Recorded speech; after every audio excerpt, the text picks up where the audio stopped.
Hello, everyone. Welcome to Emotions Live podcast with Dean Stoecker. Dean is the founder and former chairman of Alteryx, multi-billion-dollar data analytics company. And he's also the author of the book, The Emotional Journey of Creating Anything Great. Dean, thank you so much for being here. And I'm PNPN, founder and CEO of Emotions and accelerant to Upskilling with AI-powered coaching and feedback. Welcome, everyone. PNPN, it's great to be here. Thanks for inviting me. Yeah, thanks so much. We're really excited to have you. Dean, we'd love to learn from your experience building Alteryx. What do you think are the keys for growing your business and employees in your journey? Well, I don't know if it's a generalization or not. I would imagine that within the high-tech world, certainly software, maybe more than hardware, but in the software space, the biggest issue I think is upskilling and enabling your employees. I mean, if you look at your cost structure or your investment structure of a software company, at Alteryx, 75% of our investment went into people. And it would be a shame if you didn't, much like you have a product release cycle, it would be a shame if you didn't have a human capital release cycle where people get better and better. And maybe that's, isolated in improvements in 9-box scores or, 360 reviews or things like that, or promotions, and the number of heads that you manage. But to me, I think that any executive and any of you who are founders who are starting your companies, your biggest challenge is going to be, when do I hire? How do I get them up to speed? How do I make it so that I'm not always going to the outside to recruit new talent because my team doesn't have it? I want to be able to have a balance between the team that I've got who I've now invested in, and the team that might not have the skills that then I have to go outside for. So I think it's a careful balance. In fact, it's interesting. In the early days of Alteryx, for those who might not be aware, for me it was a 20-year-old overnight success, from starting the company to getting to IPO in March of 2017. Started in 1997, and about 2008, 9, 10, we really started to understand the product market fit, and we started hiring. And I told my CFO at the time, Gary Acord, I said, Gary, we are going to invest a ton of money into upskilling our teams. And he was flabbergasted, like he had never heard this before, and he probably hadn't. And he said, well, why would we do that? He said, what if we invest all that money, Dean, and people then leave? And I said, well, Gary, if we don't invest that money, what happens if they all stay? And for me, it's an investment in people that gave me the solace to keep on going and grow it to $1 billion software company. That's very helpful to hear. Thank you. Seems like you put a lot of emphasis on the people and the team and into developing them and growing them as a key part of making a multi-billion-dollar company. Now, what do you see are the gaps and needs in the market that's for developing your employees and upskilling your workforce? Well, I think there's maybe a couple of different paths to upskilling.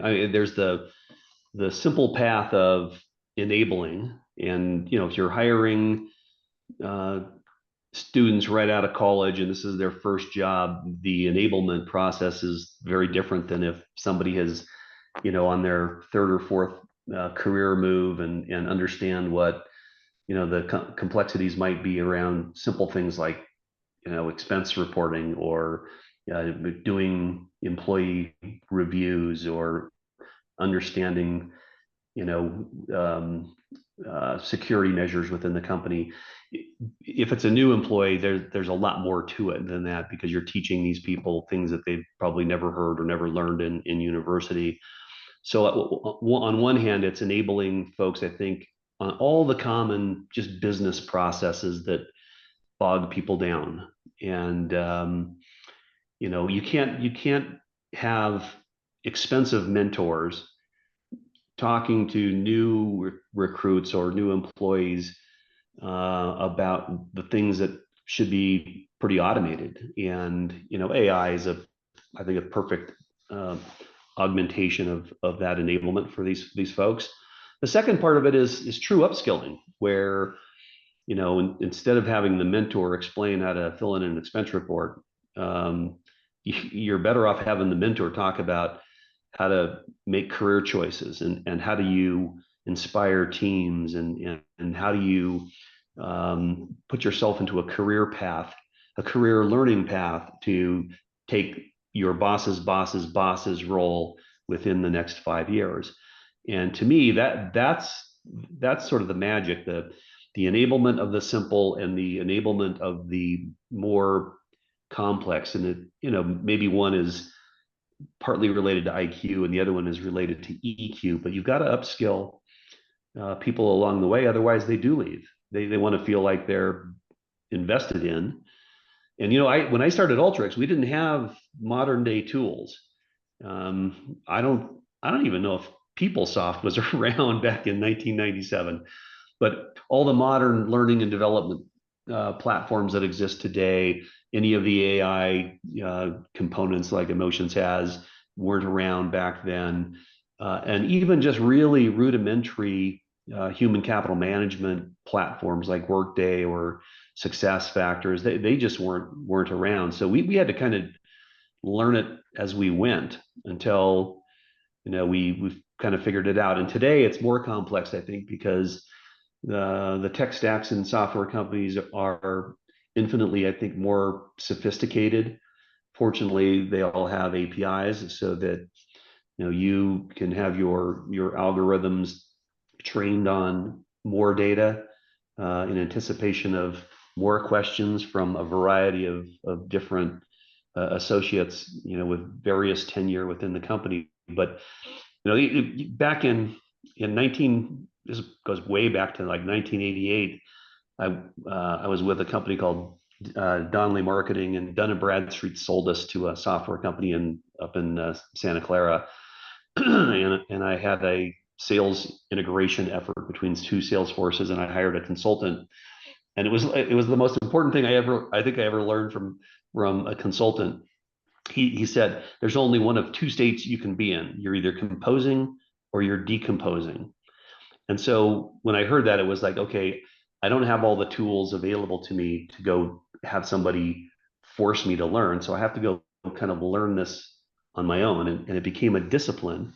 And then as the tools started to emerge, it was easy to figure out what tools you needed to enable, mainstream activities within the company via HCM platforms, maybe Salesforce kinds of enablement with I'll call it L&D sorts of things like Gong.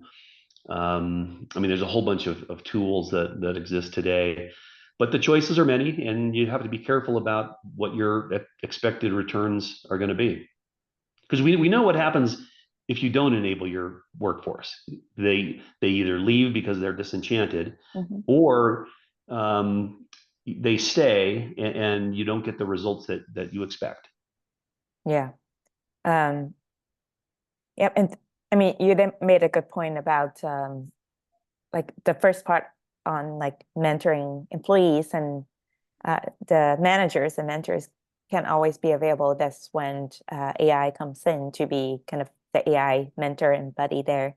Some of the things that we're doing. And then the second part about doing kind of calls analysis and giving feedback, something we're building as well. It's like, how do we give people more real-time and timely suggestions and feedback instead of waiting for like once a year reviews? Well, and it can be real time. I mean, when you think about all the work streams for an associate of a company, how to conduct more productive meetings, how to reduce the friction of cross-functional conversations. And just there's so many activities that could be enabled. The key to it, I think, is being able to harvest the data. And there's a plethora of systems that exist today. I mean, I know what the Alteryx tech stack looked like across R&D and HR and finance and sales and marketing, and it's complicated. And so you can't tell a new associate, oh yeah, just go log into Salesforce and you'll figure it out. That just doesn't happen, because most companies who are growing fast, you want your people to be enabled, not in 6 months or 9 months. You want them to be enabled with all the really basic things in 2 or 3 weeks, and all the more complex things perhaps in a couple of months, so that you can get them to the real upskilling piece around, how do I get this person to stay with my company and become a people leader, with the rule of 7, many times over. And actually, that was the benefit of having these kinds of programs, and not just software, but programs that were some of the soft skills. So we would have leadership training programs and emerging leader programs. And for me, the scariest part of running a business from 3 founders to 3,000 employees was, am I going to have enough people to be people managers without having to go outside every single time? So a lot of it was about, how do you lead people to critical thinking and strategic outcomes and tactical execution. I used to have, well, it's still my favorite saying. I'm a big believer in Sun Tzu's Art of War. And so any of you who get disenchanted with your lot in life and aren't sure where your business is going or your career is going, Sun Tzu, Art of War for Business, is a pretty good read.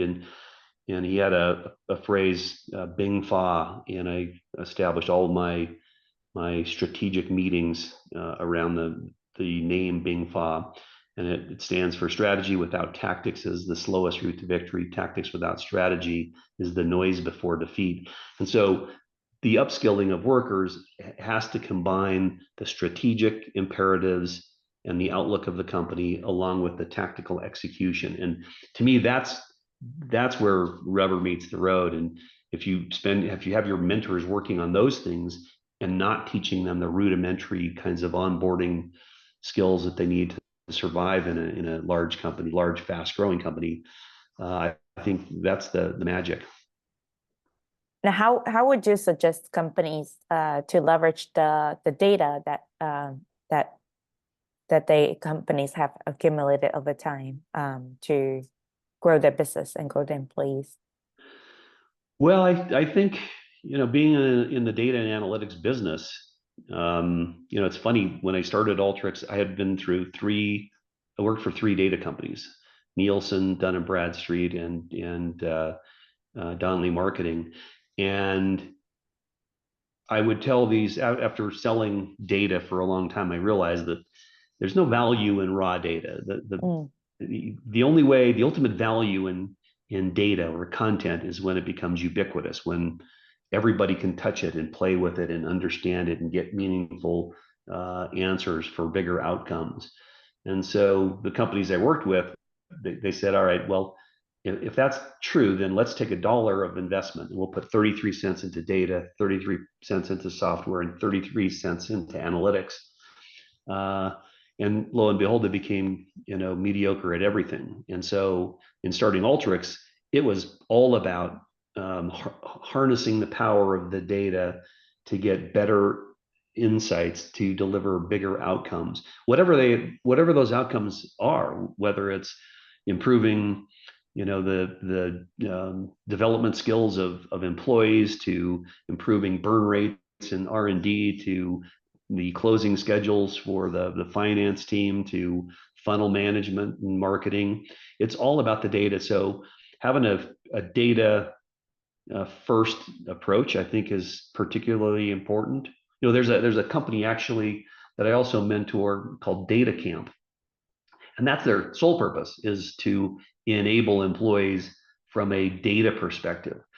Now, in the case of emotions, I think the magic here is when you're harvesting not generic, well, it certainly can be generic data for some kinds of questions that associates have, but when you're harvesting all the critical data that drive an enterprise, and it could be things in NetSuite, it could be things in Marketo or Salesforce or SuccessFactors or whatever your HCM of choice is. It could be things harvested out of spreadsheets. It could be meeting notes. It could be cognitive engines that look at audio based on telephone calls that sellers make, for example, or Zoom meetings where you see how not to conduct a meeting, or when the audience has been disengaged, and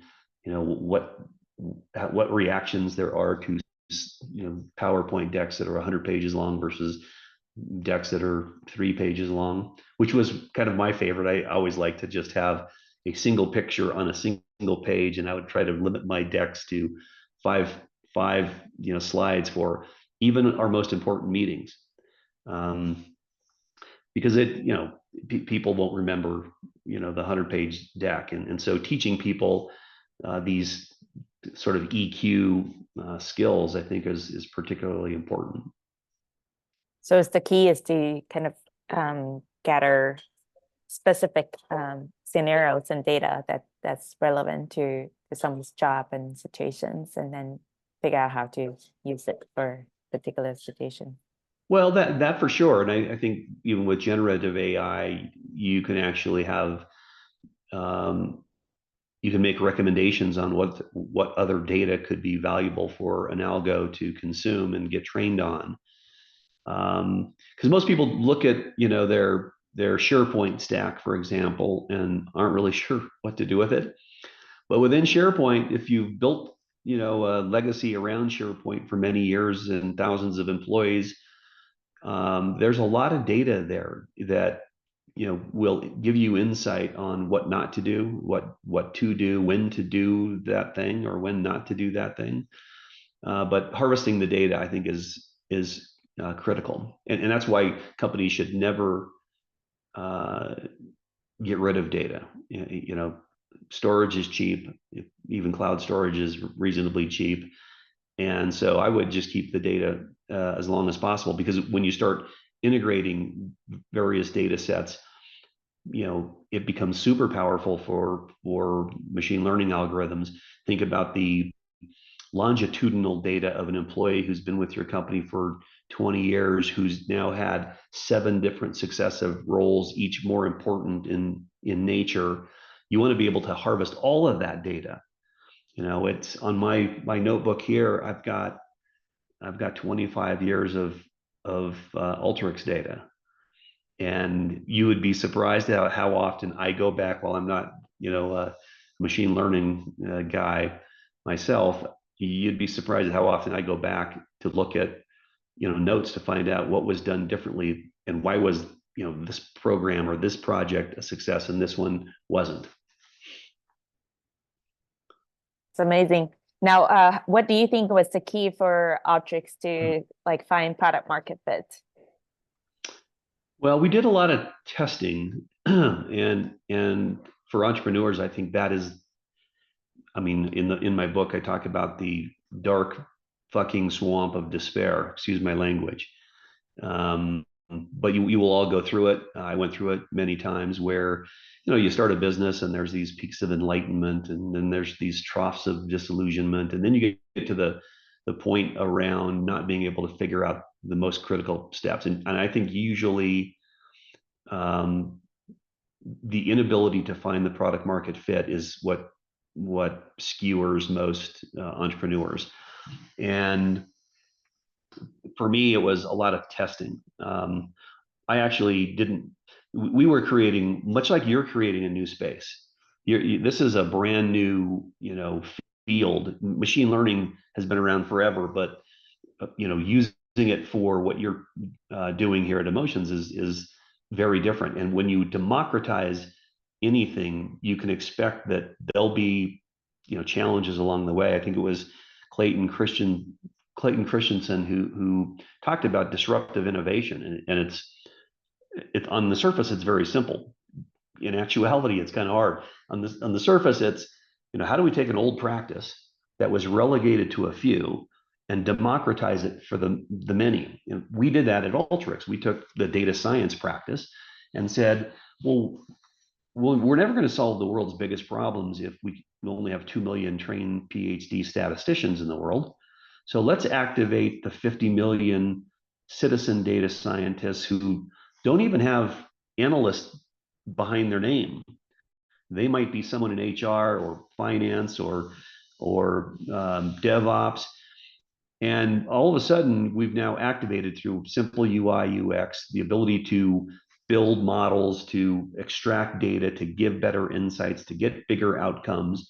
And that's a challenge. And so we were ahead of the market. So I just kept raising my price every year for, 7 years. I raised my price every year.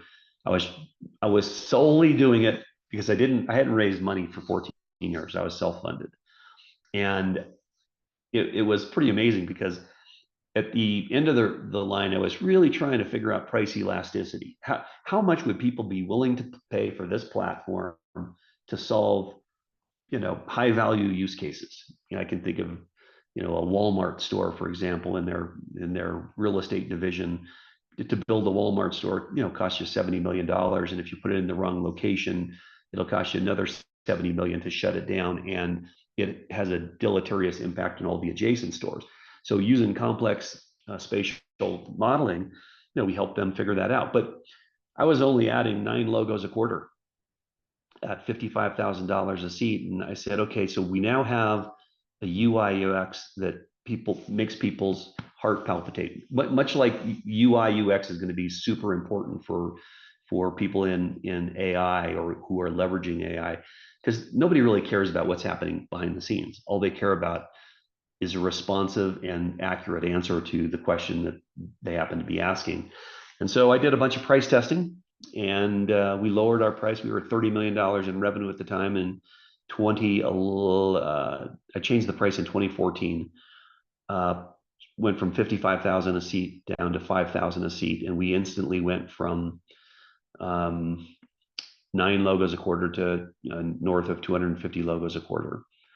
But democratization is hard. But if you have a big enough TAM, democratizing anything is useful. I mean, you look back at history, and not too many years ago, some of you are young enough where you might not know Blockbuster Video, but Blockbuster Video in 2010 had 9,000 stores. Today, there's only one store. It's the Blockbuster Museum, because they failed to harvest the data that they had, and they owned every US consumer. They had every single household within the Blockbuster database. But, Netflix came along and said, well, there's a better way, easier way to democratize this for all the content, not just what they have on their shelves in the stores. Same thing with Amazon. Sears Roebuck they owned the American consumer. Probably one of the greatest retail stories in the history of the world was Sears Roebuck, and they got completely disintermediated by Amazon because Amazon said there's got to be an easier way to do these things. And so upskilling, I think, it's such a hot topic now because everyone wants to learn. I mean, there's, again, it's one of my taglines. I did all the onboarding sessions for Alteryx employees. We were onboarding at one point 30 or 40 a month, and I insisted on, given the philosophy of the company, why we started, what was important, strategic imperatives, what their role in the execution of those imperatives were, et cetera. And I would always tell them that, this is a place where you're going to have to teach as much as you learn. And again, I didn't have a lot of tools that you guys have available to you today. But when you democratize, everything moves faster. And I think that, getting through that swamp means you have to figure out the product market fit pretty early. What do you think is the value of democratizing learning and the value of upskilling from a business leader standpoint?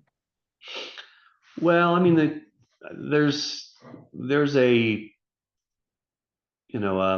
a mind space piece of it, and then there's a fiscal piece of it. I mean, if you're a CEO and you've just taken a bunch of money from VCs and they're now encouraging you to hire faster, it would be blasphemous if you didn't actually invest in your employees. And so I think it's kind of critical to recognize that these people are the lifeblood of the company. They're not just humans coming to a job. They're building software that's going to change the world. And so I'm going to need, when we do our strategic plans, I would say we need 40 more people leaders, and we don't have 40 within the company. So we better start today and upskill people leading skills.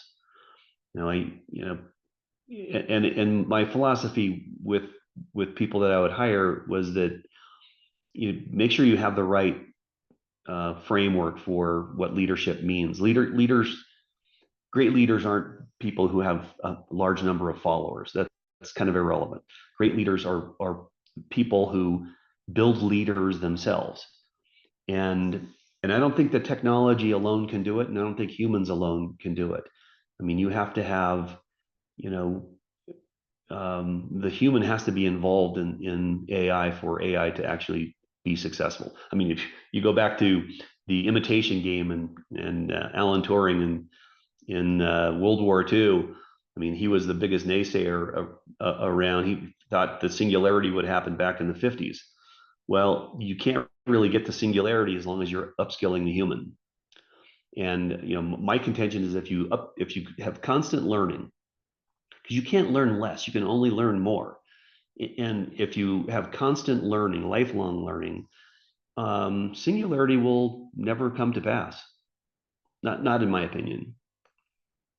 Yeah, so it's like kind of it's important for both human species as well as for businesses to develop the people. Yeah, that's a great point.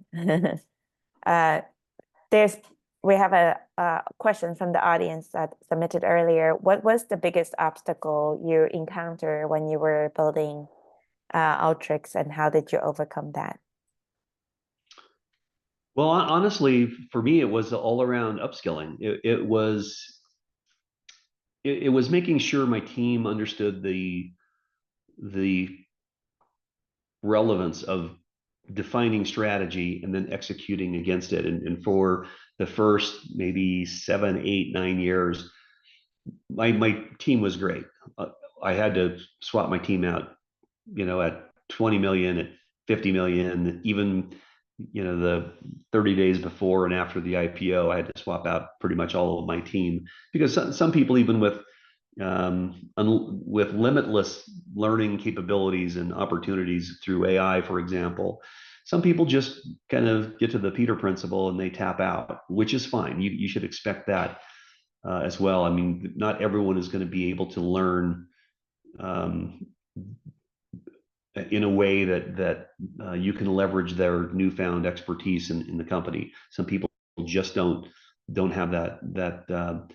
I think more of it's EQ at that point. But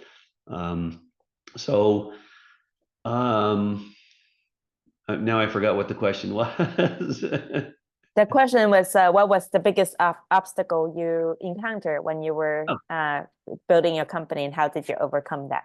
Yeah, okay, so it was this alignment between strategy and tactics, because I found my team was really good at strategy and really crappy at tactics, or they could execute against anything but never the right things.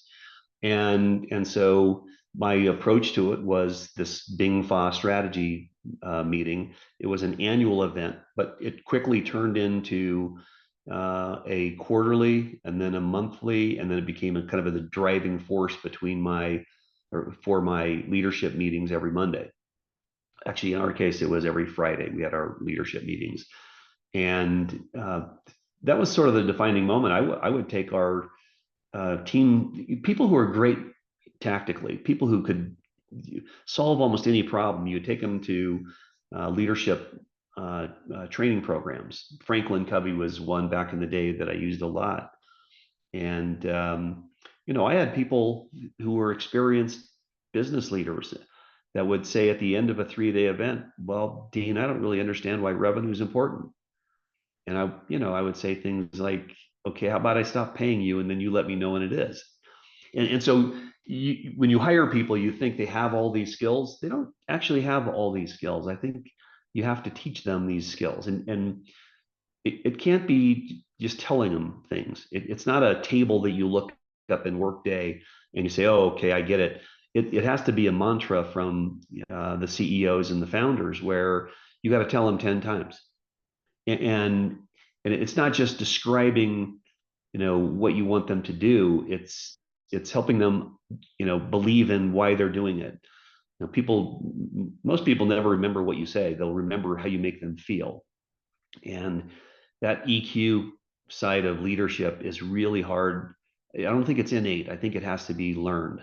And I think having good learning systems allow people to do that. Yeah, emotional intelligence is actually one of the skills that we want to help people learn. It's part of where the name emotions come from. Yeah. Emotional intelligence. It is based on some psychologists from Stanford and Yale, the former president Yale. Emotional intelligence is a skill that someone can learn, and there are tests that people can take to see how they improve over time. So we have built a whole system to improve skills like that, as well as some other like leadership skills or sales skills. Yeah, I think if you democratize EQ, man, we wouldn't have nearly as many problems as we have in this world. Yeah, that's true. Last question from the audience: what was the decision in your journey that irreversible, and how did it impact your long-term strategy or company's destiny? Well, probably the biggest change I made was our pricing model.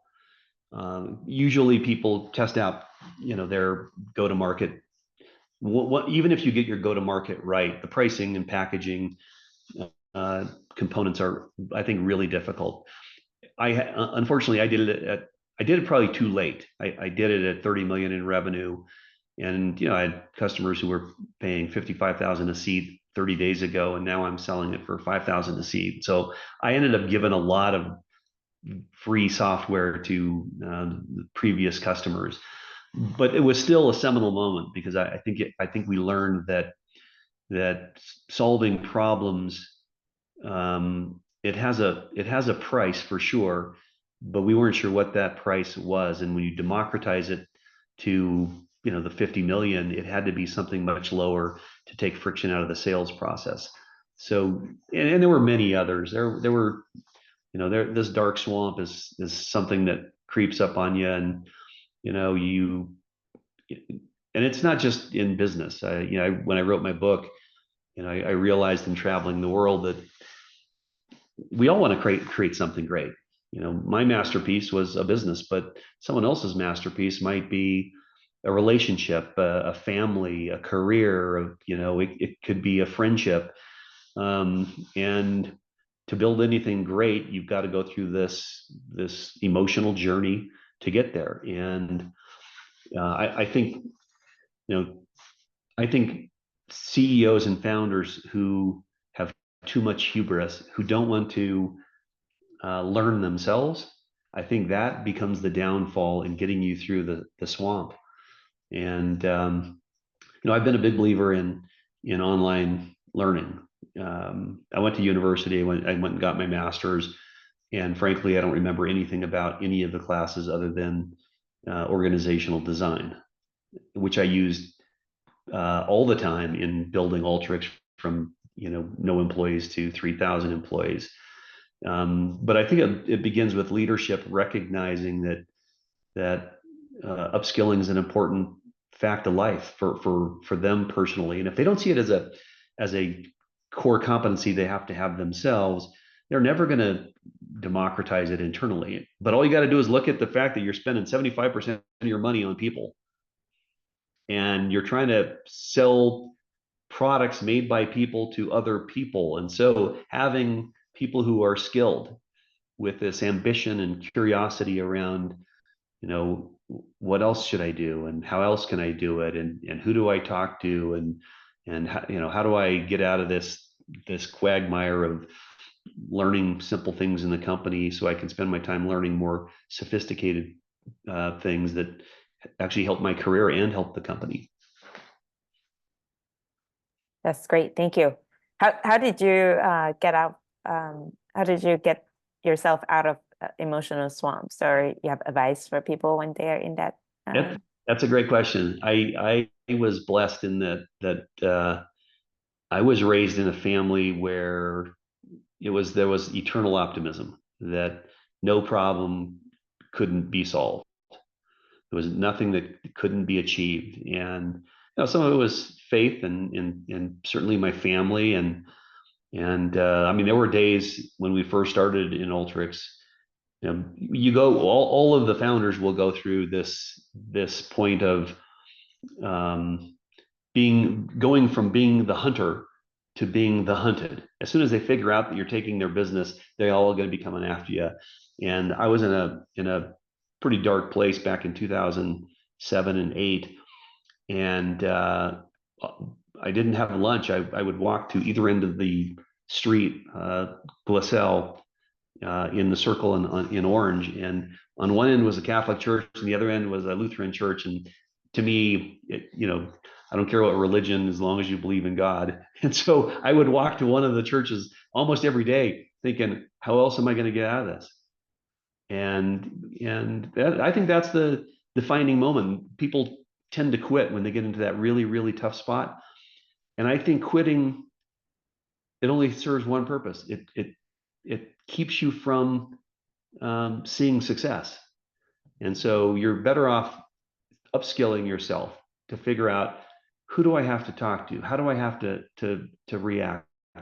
What should I be doing differently to get through this swamp? And if you can do that, then you're all going to have a masterpiece for sure. That's very great story and very helpful wisdom to hear. Thank you so much, Dean. Sounds like we also in the audience have someone who worked with you at Alteryx. So yeah, that's good. That good. shows. Well, I'm still on Alteryx email, and so whoever these folks are, if you want to just send me a note, that'd be great. Yeah, thanks so much again for all the wisdoms, and thanks so much, audience, for listening in. Go Emotions. Oh, thank you. Yeah, we're excited to be in this journey to help democratize upskilling and help more people to reach their full potential, and help companies be successful too. And that will change the world. Trust me. Thank you. Thank you so much. Take care, folks. Bye-bye. Bye.